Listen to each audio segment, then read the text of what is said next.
Hello વિદ્યાર્થી મિત્રો, આપ સૌનું આપને યુટ્યુબ ચેનલ પર હાર્દિક સ્વાગત છે.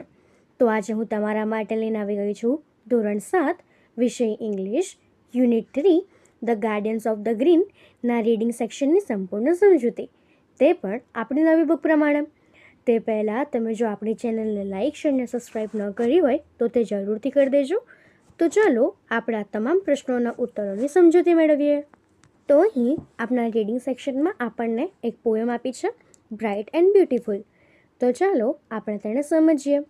તો આપણી પોયમ છે, all things bright and beautiful, તેજસ્વી અને સુંદર આ દુનિયા, all creatures great and small, બધા મોટા અને નાના જીવો, all things wise and wonderful, પ્રબુદ્ધ અને અદ્ભુત આ દુનિયા, the God made them all, ઈશ્વરે આ બધાની રચના કરી છે. Each little flower that opens, દરેક ખીલતું ફૂલ, each little bird that sings, દરેક ગાતું પંખી, he made their glowing colors, તેણે તેમના ચળકતા રંગો રચ્યા, he made their tiny wings, તેણે તેમની નાની પાંખો રચી, the purple headed mountains, આ ભવ્ય પહાડો, the river running by, આ વહેતી નદીઓ, the sunset and the morning, સૂર્યાસ્ત અને પ્રભાત, the brightens up the sky, જે આકાશને અજવાળે છે, the cold wine in the winter, શિયાળાનો ઠંડો પવન, ધ પ્લેઝન્ટ સમર સન, ઉનાળાનો મજાનો તડકો, the ripe fruits in the garden, બગીચાના પાકેલા ફળો, હી મેડ ધેમ એવરીવન, તેણે પ્રત્યેક વસ્તુની રચના કરી છે, the tall trees in the greenwood, જંગલના ઊંચા વૃક્ષો, ધ મીડોઝ વર વી પ્લે, આપણે જ્યાં રમીએ છીએ તે બીડ, the rushes by the water, નદી કાંઠે ઉગતા છોડ, વી ગેધર એવરી ડે, આપણે રોજ તેને ચૂંટીએ છીએ, he gave us eyes to see them, આ બધું જોવા માટે તેને આપણને દ્રષ્ટિ આપી, and lips that we might tell, અને વાચા પણ જેથી આપણે કહી શકીએ, how great is God almighty, સર્વશક્તિમાન ઈશ્વર કેટલું મહાન છે, who has made all the things well, જેણે આ દુનિયા સરસ બનાવી છે. તો હવે એના પરથી આપણને ક્વેશ્ચન્સ આપ્યા છે, પ્રેક્ટિસ. તેનો ફર્સ્ટ ક્વેશ્ચન છે, replace the underline words and reset the stanza. અહીં આપણને નીચે સ્ટેન્ઝા આપ્યો છે, તેમાં અંડરલાઇન કરેલા વર્ડ્સ છે તેને કૌંસમાં આપેલા વર્ડ સાથે રિપ્લેસ કરવાનો છે અને તેને ફરીથી લખવાનો છે. તો અહીં આપણને આપ્યું છે, all things bright and beautiful, all creatures great and small, all things wise and wonderful, the God made them all. તો અહીંયા આપણને એની જગ્યાએ કલર, બિગ, નાઇસ અને ક્રિએટેડ લખવાનું છે. તો આપણે લખીશું કે all the bright and colourful, the creatures big and small, the things wise and nice, God created them all. તો આપણે આ પ્રમાણે સ્ટેન્ઝાને લખી શકીએ. તો હવે એના પછીનો ક્વેશ્ચન બી છે, આન્સર ધ ક્વેશ્ચન્સ. નીચે આપણને કેટલાક ક્વેશ્ચન્સ આપ્યા છે, આપણે એના આન્સર લખવાના છે. તો આપણો ફર્સ્ટ ક્વેશ્ચન છે, who made all things bright and beautiful. તેનો આન્સર થશે, the God made all the things bright and beautiful. Second question છે, what did God make for the birds. Answer, God made tiny wings for the birds. એના પછીનો third question છે, what brightens up the sky. Answer, the sunset and the morning brighten up the sky. એના પછી ફોર્થમાં આપણે rhyming word લખવાના છે, fruits તો ripe અને wine cold, birds little, trees ને tolls.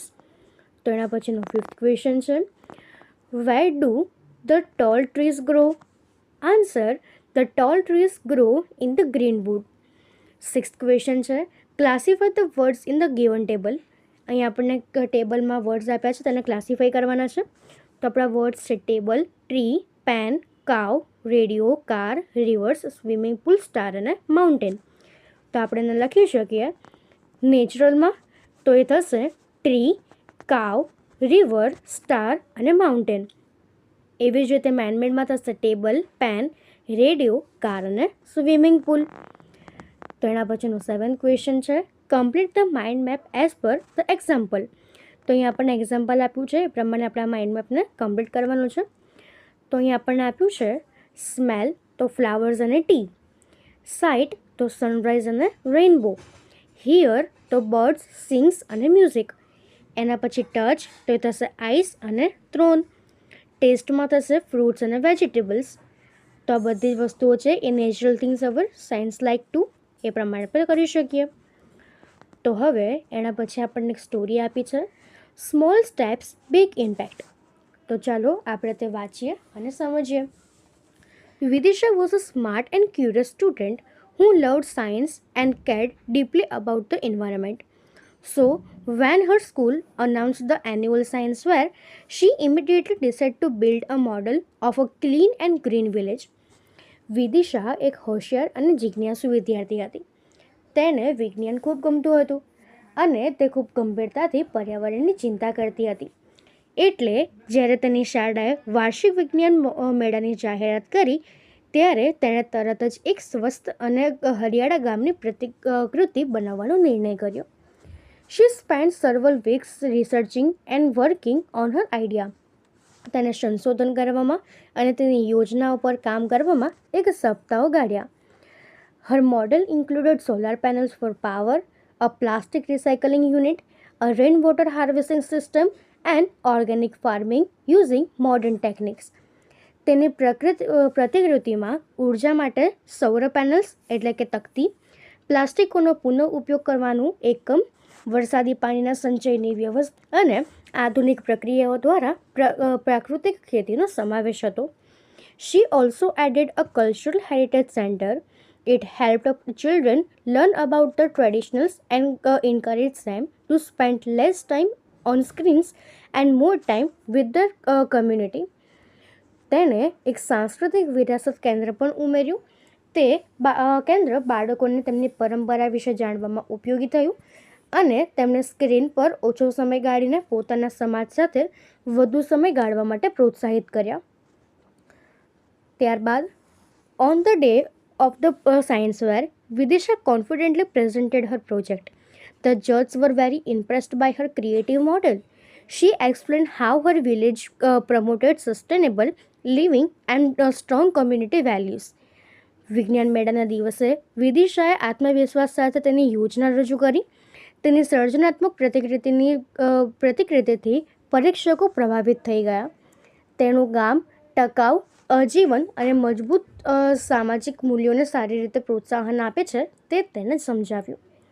Vidisha's project was chosen to represent her school at the state level science fair. She was a bit nervous but excited to present her model to more people.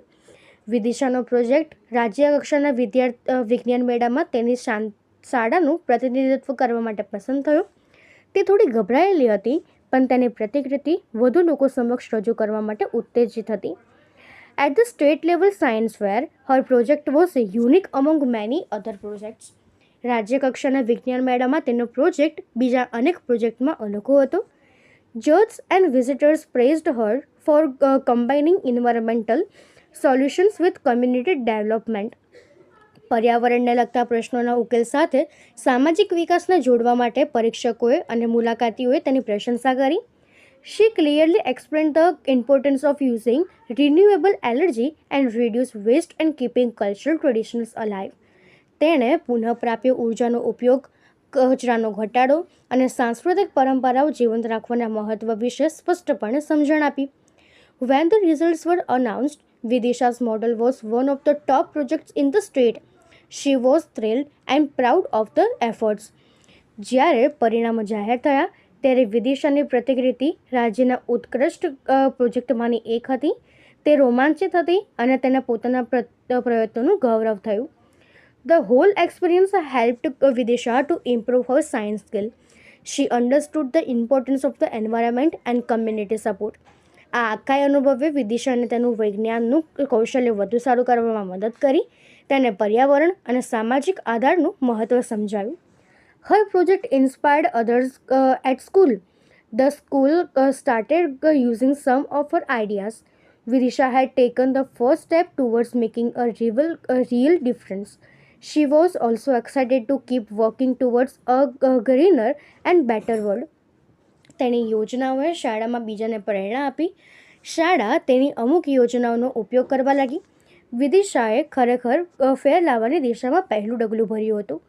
એક હરિયાળું અને બહેતર વિશ્વ બનાવવાની દિશામાં કામ કરતા રહેવા માટે તે ઉત્તેજિત પણ હતી. તો હવે એના પરથી આપણને ક્વેશ્ચન્સ આપ્યા છે. એમાં પહેલું છે આન્સર ધ ક્વેશ્ચન્સ. અહીં નીચે આપણને કેટલાક ક્વેશ્ચન્સ અને આન્સર લખવાના છે. તો આપણો ફર્સ્ટ ક્વેશ્ચન છે what was the theme of Vidisha's project. તો એનો આન્સર થશે option B clean and green village. ત્યારબાદ સેકન્ડ ક્વેશ્ચન છે write innovative solution given in Vidisha's project. તો એનો આન્સર થશે solar panels for power, a plastic recycling unit, a rainwater harvesting system, and organic farming using modern techniques. તો એના પછીનો આપણો third question છે કમ્પ્લીટ ધ ટેબલ. તો અહીં આપણને ટેબલ કમ્પ્લીટ કરવાનો છે. તો Vidisha's project plastic recycling unit, your dream project તો થશે rain water harvesting, rain water harvesting system તો થશે ક્લિનિંગ રિવર્સ, અને ઓર્ગેનિક ફાર્મ તો થશે ગુરુકુલ સિસ્ટમ ઓફ એજ્યુકેશન. તો હવે એના પછી આપણો question B underline or write similar sentence from the story.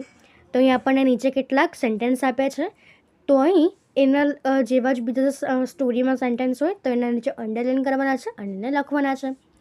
તો ફર્સ્ટ સેન્ટેન્સ છે she was nervous but firm to showcase her project to a wider audience. તે સેન્ટેન્સ થશે she was a bit nervous but excited to present her model to more people. Second છે Vidisha school companies and teachers were inspired by her work. તો એ થશે her project inspired others at school. Third છે she worked hard on her project for many days. તો she spent several weeks researching and working on her idea. એના પછીનો fourth છે her project indicated all the facilities for green and clean village. તો એ થશે her model included solar panels for power, plastic recycling unit, a rainwater harvesting system and organic farming using modern techniques. એના પછીનો આપણો question C છે complete the words. તો આપણે થશે PROJECT project, SMART smart, VILLAG village, SCHOOL school. તો આપણે આ પ્રમાણે આ વર્ડ્સને કમ્પ્લીટ કરી શકીએ છીએ. તો અહીં આપણું આ રીડિંગ સેક્શન પૂર્ણ થાય છે. જો આમાં તમને કોઈ પણ ડાઉટ હોય તો એ તમે કોમેન્ટ સેક્શનમાં જરૂરથી જણાવી શકો છો, અને આપણી ચેનલને લાઇક, શેર અને સબસ્ક્રાઈબ જરૂરથી કરી દેજો. Thank you.